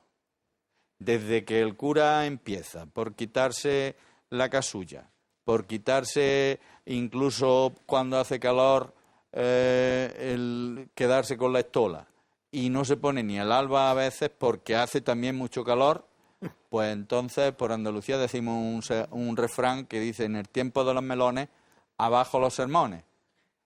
Y entonces, hombre, si te pones a devaluar tanto la misa, tú mismo eres el que estás contribuyendo a que los participantes te traten como un don nadie y además los estás deseducando cristianamente hablando, litúrgicamente hablando y eclesialmente hablando. Y luego está la vertiente de la gente que incluso hace alarde de esos y vende estos extremos. Por ejemplo, en San Carlos Borromeo, aquí en Madrid. Aquí en Madrid sabemos que determinados personajes de la élite política local y nacional pues van a San Carlos Borromeo a comulgar, en vez de con pan, pues con bizcocho, y que allí pues van, y lo dicen por escrito en los portales digitales, que no solo van gente cristiana, sino que van musulmanes, que van de otras confesiones religiosas, y entonces, oiga, eso está haciendo más daño en el pueblo fiel, sencillo y corriente de nuestros pueblos, de nuestras parroquias. Porque si va don fulano de tal, que viene por aquí, por los estudios de televisión y se le hace una entrevista, o incluso ataca a esta emisora y canal de Intereconomía Televisión, diciendo que estos son los cavernícolas, que estos son hasta la caverna mediática, oiga usted, que el único medio Pues que... luego comulga una empanada de bonito y se queda tan ancho. Ahí está. Entonces, si luego llega algún cardenal amigo y se echa una foto con él y sale en la prensa, pues claro, así nos va. Así nos va. Oye, vaya ataque que has lanzado a las jerarquías, así sin despeinarte. Simplemente he sido real a lo que vemos en la los medios. descripción. Has descrito los hechos, en efecto. Padre Verdoy. Yo creo que nosotros necesitamos, y la Iglesia nuestra necesita, explicar los signos litúrgicos, empezando por los sacerdotes que a veces no los conocemos. Es decir, el símbolo, el significado, su lugar dentro de la liturgia y lo que eso tiene de peso y de función. Y deberíamos hacer esto como el comer. Y yo creo que toda la renovación litúrgica que comienza en los años 30 del siglo pasado, con los benedictinos, Don Warenger y otras escuelas benedictinas, a mí me parece que estos hombres marcaron el rumbo de la liturgia del siglo XIX y del siglo XX, y que de ese rumbo nosotros deberíamos aprender al menos 3 cosas que entonces tuvieron. Una primera, que en parte se ha perdido, es lo mistérico, el misterio. Ir a una celebración litúrgica es entrar en el misterio, dejarte introducir en el misterio, participar del misterio y vivir del misterio. Segundo, muy relacionado con el misterio, el rendir culto a Dios. Y para eso, pues, sacamos los mejores ornamentos, tenemos la iglesia limpia, hay luces, hay velas, hay una serie de ritos que dignifican. Y en tercer lugar, que yo creo que estos mismos padres benedictinos y toda la renovación litúrgica supo hacer, bueno, un sentido comunitario de iglesia viva que se mete en el mundo y que sale de la iglesia convencida de la celebración del misterio, convencida y unida en el culto al mismo Dios, y que es capaz de transformar como transformó la sociedad europea y americana de ese tiempo. Entonces, la reforma litúrgica del Vaticano II, el misterio lo ha puesto un poco en cuestión. El culto, a lo mejor también, y el sentido comunitario no tanto, pero si falla lo primero y lo segundo, el culto también va a pasar. Es que está después, claro, el culto... Hay otra serie de cosas que, por ejemplo, yo en mi pueblo la he vivido, que ahora ya no se da, y es que tú entrabas en la iglesia, silencio absoluto. Hoy vas a cualquier iglesia y hasta 2 o 3 minutos antes la gente está como si estuviera en una cafetería o en un teatro. Bueno, ese tipo de cosas hay que cuidarlas y hay que enseñarles a la gente que usted se está preparando para la celebración de un misterio y que eso requiere un tiempo, un clima y unas circunstancias. Entonces es un trabajo largo el que habrá que hacer, pero en la medida en la que esto se haga, se va a disfrutar más y se va a participar más, que es lo importante. Me han parecido unas observaciones muy atinadas las que has hecho. Mira, claro, tú has dicho que el aspecto del culto, ¿no? La misa, claro, el culto que debemos a Dios es de adoración. Sí. Yo pienso que ahora mismo en una misa hay muy poca adoración. Hay muy poca adoración, es decir, esa relación que tiene que entablar el fiel con Dios ha quedado muy desdibujada. Porque es que lo has dicho tú. Tú dices que es como una cafetería hasta 2 minutos antes de la misa. Pero, hombre, ¿quién no oye en una misa 20 teléfonos móviles sonar? Hombre, no tantos, ¿no? Bueno, si la misa está un poco concurrida, sí. Pero todo lo que rodea la consagración yo creo que se ha trivializado mucho, por ejemplo, ¿no? Y ese sentido comunitario, que es también fundamental en la misa, yo creo que si no hay el sentido de adoración, el sentido comunitario también se rompe. Efectivamente. Porque la comunidad nace de ese acto de ese culto. Y cuando ese culto se relativiza, se difumina, se banaliza... me han parecido observaciones muy interesantes las que has hecho, José Fernando. Tiene razón, padre Verdoy, que no puedes introducirte en el misterio si en mitad de la consagración empieza a sonar un móvil con la música de Lady Gaga. Pues entonces ahí el misterio me parece que se va a paseo. Pero todo esto viene de donde viene. Hay una fecha crucial y desastrosa, que coincide con la reforma litúrgica, pero solo coincide con ella, no es la reforma litúrgica, que es el posconcilio. El posconcilio nada tiene que ver con el concilio, sino con algo que se estaba gestando soterradamente a la par y paralelamente al concilio, y en el posconcilio se ha caído el edificio. Vamos, es que se nos ha caído, se ha perdido completamente el sentido de lo sagrado, por ejemplo. En la liturgia, de repente, surge un término que es creatividad litúrgica, así lo llaman, falso, porque entienden como creatividad romper con todas las normas y que el sacerdote... Esa es una de las cosas más terribles y más desagradables. Es decir, el cura que mete morcillas en la liturgia. O sea, que de repente se siente creativo, se siente creativo y empieza a meter ahí unas cosas. Pero ¿qué dice? ¿Pero qué dice? Claro, pero que piensa que las normas litúrgicas le están coartando su creatividad. O sea, tú supones, esto llevado a otro terreno, que un futbolista pensara que el reglamento del fútbol le coarta su creatividad y que él quiere cogerla con la mano y... Claro. Eso está destrozando el juego, ¿no? Bueno, pues todo esto ha pasado en el posconcilio. Se ha perdido el sentido de lo sagrado. La gente entra a la iglesia como entra en el Mercadona. También es verdad, de nuevo el mea culpa, es que ahora construimos iglesias que parecen garajes. Algunas de ellas no inspiran ningún temor de Dios. Otra cosa de la que no se habla, por cierto, el temor de Dios.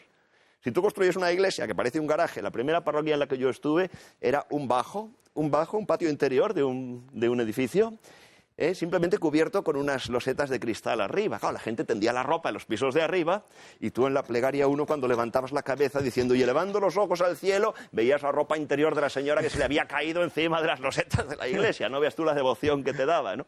Eso es culpa nuestra también. Si se construyen iglesias... Bueno, a veces hay que construirlas en circunstancias de pobreza y bueno... No, pero yo no hablo de pobreza o de riqueza. Hablo de la forma arquitectónica. De la forma de construir, que inspire un sentido de lo sagrado. Y si la música, que es otro aspecto importantísimo. Si la música que vienes escuchando en el coche, chunda, chunda, chunda, llegas a la iglesia y sigue el chunda, chunda, chunda, lo que te dan ganas es de hablar por el móvil, no de decir y con tu espíritu. Entonces esto hay que recuperarlo. Pero hay una verdad clave que tenemos que saber. Los sacerdotes no somos dueños de la liturgia. Es un robo sacrílego cuando el sacerdote se cree dueño de la liturgia. El sacerdote tiene que ser, así nos lo dijo Juan Pablo II y nos lo dice Benedicto XVI, tiene que ser servidor de la liturgia y no puede negarle al pueblo fiel el derecho de una liturgia tal y como nos la da la Santa Iglesia, ¿no? Yo acabo de leer las memorias, recuerdos y memorias del arzobispo de Pamplona, Monseñor Cilarda. Él no habla de estos temas, muy de pasada, pero en su ministerio y en su pontificado en Bilbao, en Córdoba, en Pamplona, fundamentalmente en Bilbao y en Pamplona, cuenta anécdotas muy de pasada y con mucho respeto para no desvelar a nadie, donde todas estas barbaridades litúrgicas de los años del posconcilio, él las tuvo que sufrir y en algunos momentos tuvo que hacer frente y acudía a las iglesias para poner orden y se le echaban encima y entonces decía: todos los que habéis venido aquí a celebrar la liturgia con buena intención, dad por vivida esta misa porque no podemos seguir. Lo digo yo como obispo. Terminaba, porque le montaban un escándalo permanente. Entonces, yo creo que falta todavía mucho, o estamos ya haciendo esa historia, y nos vamos a dar cuenta de estos grandes inconvenientes que hemos tenido, y sobre ellos hay que construir lo que venga. Porque creo yo que necesitamos ofrecerle al pueblo de Dios lo que necesita para que crezca, porque es que si no lo buscarán en otro sitio. Terminamos con don José Antonio y pasamos luego a María Cárcava, que nos tiene que presentar otro tema. Lo que hemos estado hablando, el desconcierto que suponen entre los fieles. Cuando en una parroquia están celebrando de una forma diferente, distinta, con contenidos, con expresiones distintas, a veces incluso contradictorias, en la parroquia de al lado. El desconcierto es tremendo. Y después yo no tengo estadísticas, tengo datos, pero ¿qué vinculación tuvo que existir entre el abandono del sacerdocio que ocurre en los años 70 con la pérdida de esa dimensión litúrgica sacramental? Eso que se está viendo de fondo es una misa celebrada en, no sé si es en Los Ángeles o en San Francisco. Es una iglesia de religioso. Es curioso porque se ve al sacerdote con los dos diáconos, una misa mayor domingo. ¿Cómo se mueven? Parecen que están haciendo un ballet, son unos pasos medidos, inclinaciones, reverencia. Es decir, de esa formalidad litúrgica tan estricta, las rúbricas del misal antiguo, pasar de repente a la creatividad o a las formas nuevas tan alternativas del misal de Pablo VI, tremendo. Y después además lo que se ha ido añadiendo. Entonces, además, yo es que creo que ese es el problema, es decir, ya no... Evidentemente habrá quienes defiendan más el novus ordo o el nuevo rito, el rito antiguo, pero es que yo creo que sobre el rito nuevo luego es que se introdujeron todo tipo de disparates, algunos de los cuales todavía colean, aunque creo que sí que hay un propósito, de purificación. Yo creo que lo que dice José Antonio, hay una relación entre el modo de celebrar el desorden litúrgico y la perseverancia sacerdotal. Muchísimo. Esto es muy interesante porque además sirve para introducir... En ese libro se demuestra, con casos concretos. Este tema que introduce el padre Verdoy nos da pie a que María Cárcava nos hable de crisis de vocaciones. Adelante, ella tiene la palabra. El último anuario estadístico de la Iglesia, en el que se recogían datos referidos a 2009, apreciaba una ligera tendencia mundial al alza del número de sacerdotes. Por primera vez en 10 años, el número de sacerdotes en el mundo registraba un aumento todavía pequeño, si se quiere, del 1,4%, pero aumento al fin y al cabo. Y al mismo tiempo observaba un decrecimiento en el número de abandonos, que había sido un fenómeno grave en épocas anteriores. Pero las estadísticas recogidas en el anuario confirmaban también un desequilibrio continental en la vitalidad de la Iglesia. Al espectacular aumento del 38% en los sacerdotes africanos y del 30% en los asiáticos se contraponía un descenso notorio del 9% tanto en Europa como en Norteamérica, que se acentuaba todavía más en el seno de las órdenes religiosas.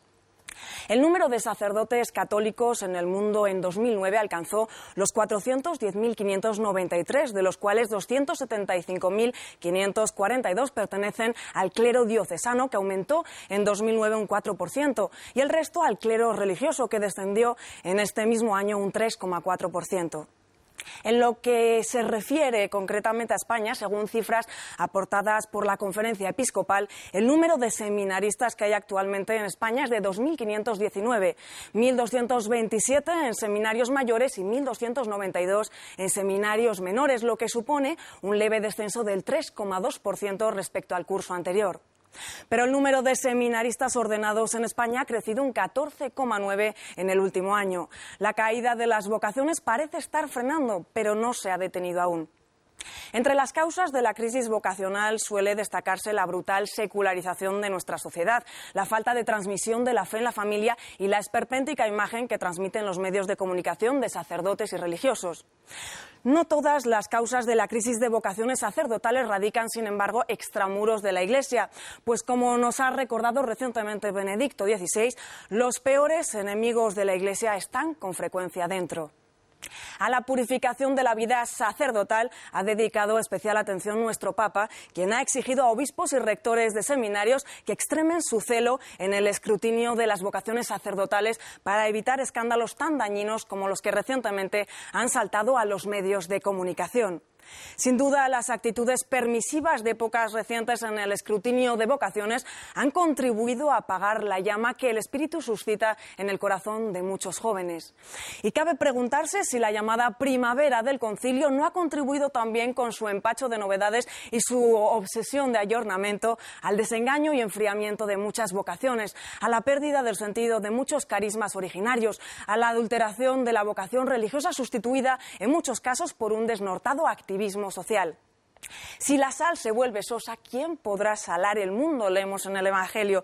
Y nosotros preguntamos a nuestros invitados cómo devolver a la sal de la vocación sacerdotal su sabor sabroso y originario, cómo afrontar el invierno de vocaciones que estamos padeciendo.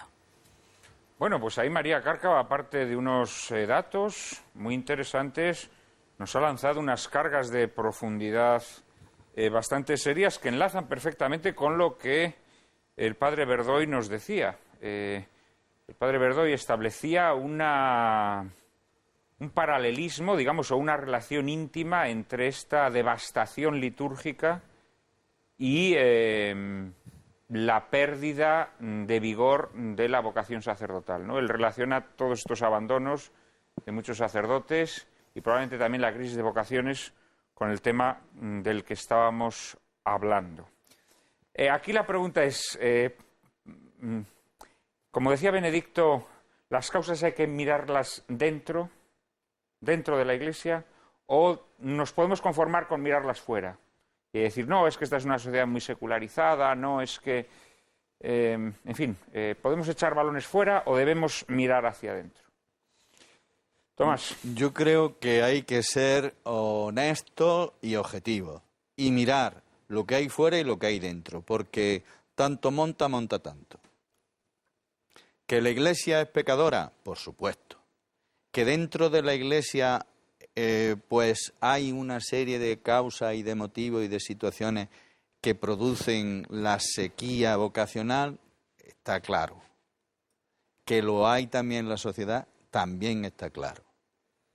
Por ejemplo, dentro de la Iglesia, las mismas familias cristianas que colaboran con nosotros en la parroquia, hay que plantearles la interrogante. ¿Realmente son tan cristianas y tan comprometidas como para que en su seno pueda crecer una semilla, una simiente de vocación religiosa o sacerdotal? O, por ejemplo, los jóvenes que yo tengo en clase, ¿son lo suficientemente sensatos, responsables, reflexivos, como para que una clase y lo que supone el trato posterior y anterior de un día y de un curso y de otro pueda sacarse alguna vocación sacerdotal? Allí es dentro de la Iglesia. Y fuera de la Iglesia, pues ya sabemos todo lo que nos acompaña. Una sociedad materialista, desvalorizada, absolutamente convertida en Sí, una sociedad pagana. Pagana. Al final es una sociedad sin pagana. valores ni humanos ni cristianos, sino absolutamente paganos. Pero sociedades paganas ha habido en otras situaciones históricas y han florecido las vocaciones. Sí. Es evidente que la mayor propagación de la Iglesia se hizo precisamente en sociedades paganas. Y en ese sentido, sociedades muy semejantes a la nuestra, evidentemente con otras características, ¿no? Pero ahí florecieron muchas vocaciones. Y la pregunta que nos tenemos que hacer hoy es, evidentemente el ambiente exterior es un ambiente bastante refractario o incluso hostil a la fe. Es cierto que las formas de vida que llevamos son formas que reprimen el espíritu, lo aplastan nuestra capacidad de comunicación con lo trascendente, matan lo que de divino hay en cada uno de nosotros, pero también nos tenemos que hacer la pregunta, es decir, los católicos estamos fomentando, tú lo has dicho, ¿no?, que en nuestras familias haya una transmisión de la fe, estamos tratando de reverdecer el espíritu dentro de nosotros, o estamos por el contrario aceptando esa muerte del espíritu en nuestras sociedades. José Fernando. Antes de responder a esto, decir... No, esto era una reflexión. Pero si quieres, de la misma manera, y con lo que decía Tomás, y por la introducción también que se ha hecho, no caigamos en el error de culpar, digamos, al espíritu del Concilio Vaticano II, igual que no se puede caer en el error de culpar a la reforma litúrgica, que es buena, de los desmanes litúrgicos, que son malos, tampoco podemos caer en el error de culpar al Concilio Vaticano II y su espíritu, que es bueno y que es un soplo del Espíritu Santo en la Iglesia, con los abusos y con la aburguesamiento que ha tenido lugar en la Iglesia en los últimos años. No en la Iglesia, en el mundo, dices tú. ¿La causa está dentro o está fuera? Está fuera y está dentro, porque es algo de fuera que se nos ha infiltrado, que es el aburguesamiento, sencillamente. O sea que ahora mismo un niño que cuando viene a catequesis dice, mamá, chuche, nene, toma chuche y media, ese niño no podrá ser sacerdote en su vida. La cultura del mando a distancia es incompatible con el sacerdocio. Entonces, si hay una crisis de voluntad, si hay una crisis de lo que es el espíritu de sacrificio, de lo que es el espíritu de abnegación, para que el niño desde pequeño se acostumbre a que lo quiere todo y lo quiere ya, como dicen estos indignados de la Puerta del Sol, lo quiero todo y lo quiero ya, esa persona no va a poder ser sacerdote en su vida. ¿Qué vamos a decir? Hombre, baja el listón, que te estás quedando sin sacerdotes, baja el listón, déjales que se casen, permite que se ordenen las mujeres. A ver, esa no es la solución. El otro día el patriarca de Lisboa dijo que las mujeres que se ordenarán cuando Dios quiera. Claro, cuando hay jerarquías así, no me extraña que la Iglesia... No sabemos. Da igual. El gran teólogo Francisco de Vitoria, en una de sus obras, dice esta frase: el hecho de que Dios no eligiera a la mujer para ser sacerdote es de derecho divino. Exactamente. Claro que y lo sí, dice claro que es de derecho divino. un teólogo. Pero díselo al cardenal de Lisboa, XVI. díselo al cardenal de Lisboa. No, el cardenal de Lisboa está teniendo contestaciones muy contundentes en determinados portales como es Infocatólica, por ejemplo, y con artículos serios donde se le dice que ya que ha cumplido los 75 años y le han prorrogado por 2 años más su patriarcado en Lisboa, pues que por favor que piense en su responsabilidad, que no está jubilado, que es y sigue siendo pastor efectivo de la Iglesia en Portugal.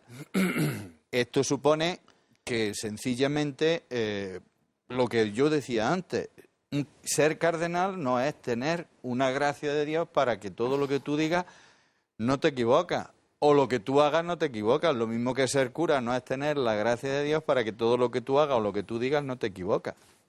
No es eso.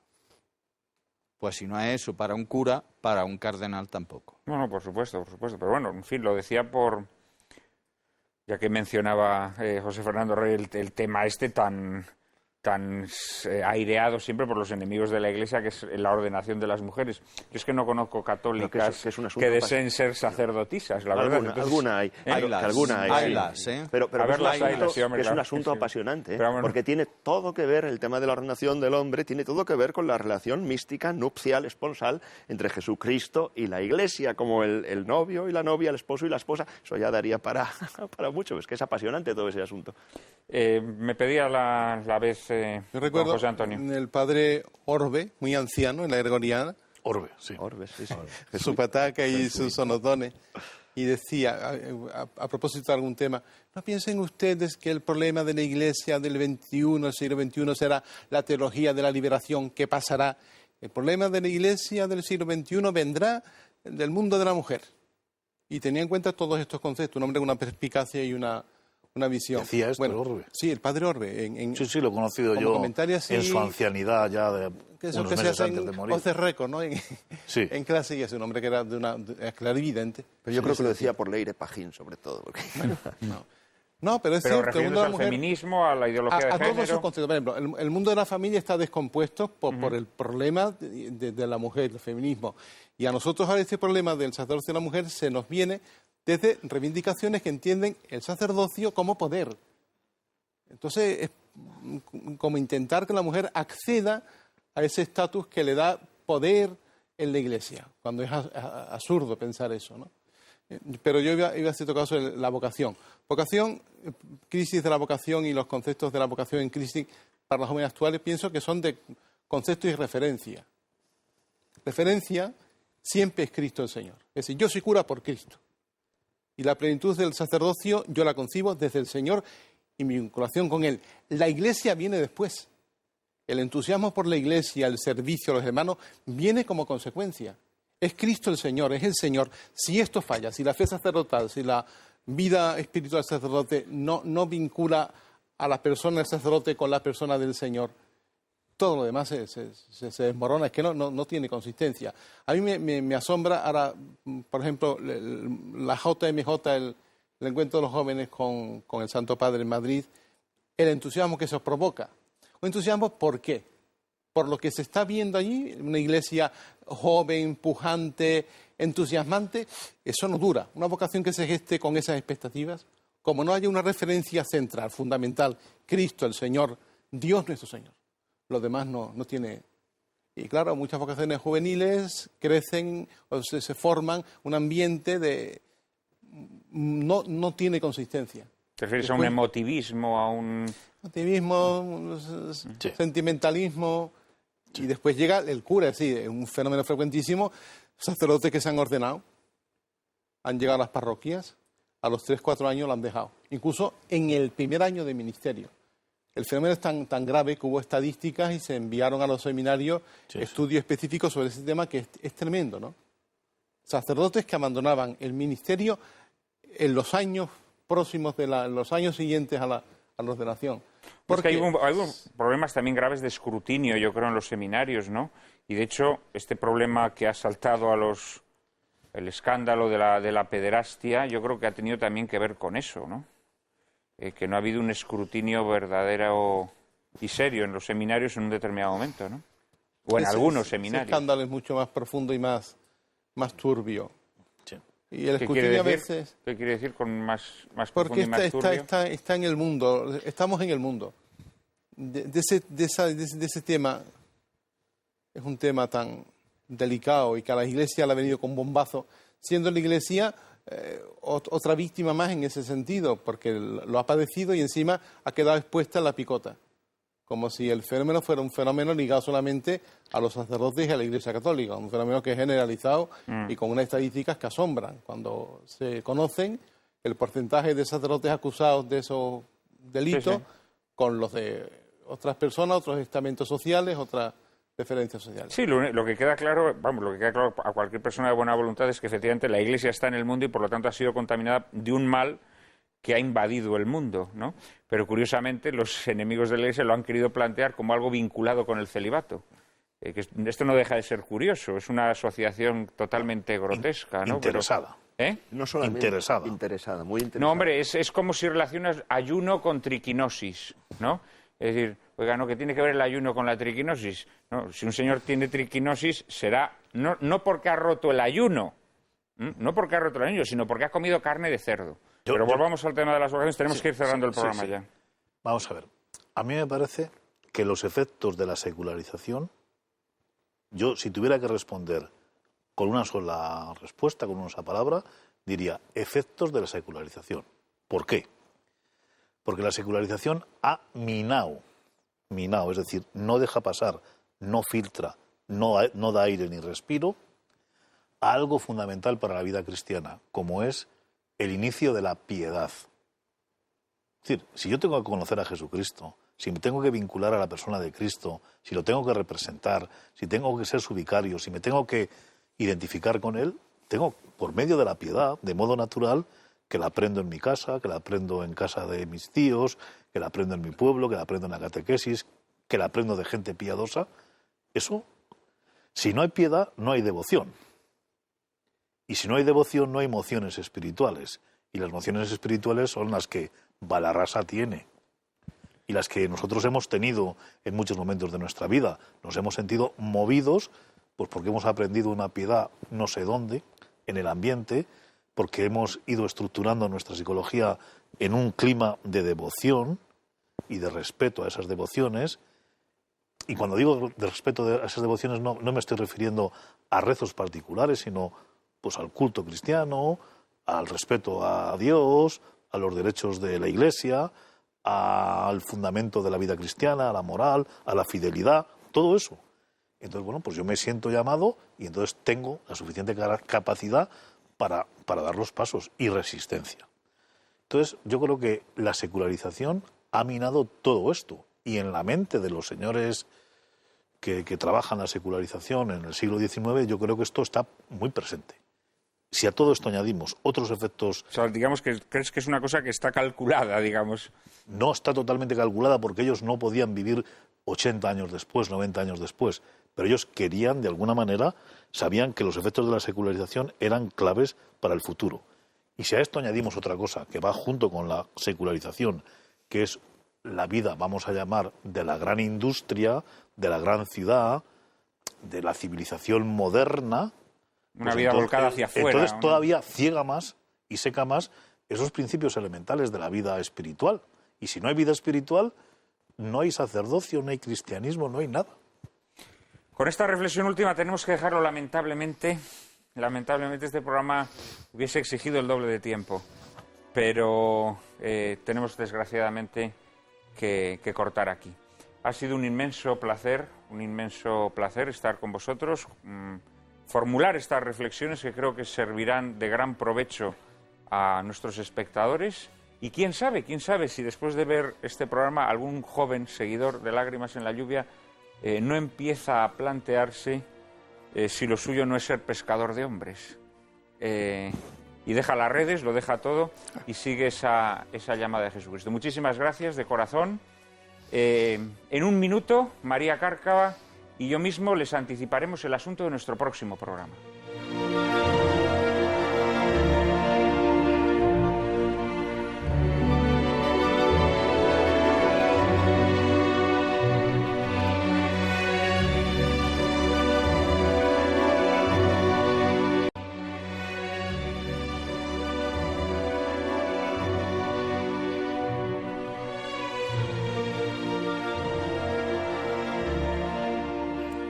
Yo he de reconocer, Cárcava, que en algún momento de mi adolescencia sí pensé seriamente esto del sacerdocio.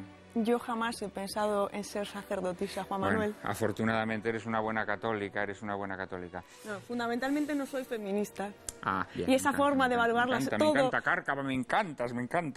Ana, cuenta que tenemos la próxima Eres semana. razón suficiente para que no me metiese yo cura. Venga. Les emplazamos a que nos acompañen el domingo, en el que cambiaremos de tercio y ofreceremos a nuestros espectadores un programa en el que analizaremos la evolución del arte contemporáneo, que muchos consideran errática, donde triunfan el sensacionalismo, la pacotilla y el aspaviento. Intentaremos discernir el grano de la paja y denunciar la invasión cada vez más atosigante de engañifas que tratan de presentarnos como obras de arte aprovechándose del esnovismo ambiental. Ilustraremos nuestro coloquio con El loco del pelo rojo, un extraordinario film biográfico de Vicente Minelli, protagonizado por pesos pesados de la interpretación como Kirk Douglas o Anthony Quinn, en el que se nos relata la vida de uno de los artistas más atormentados y geniales de todos los tiempos, el holandés Vincent van Gogh.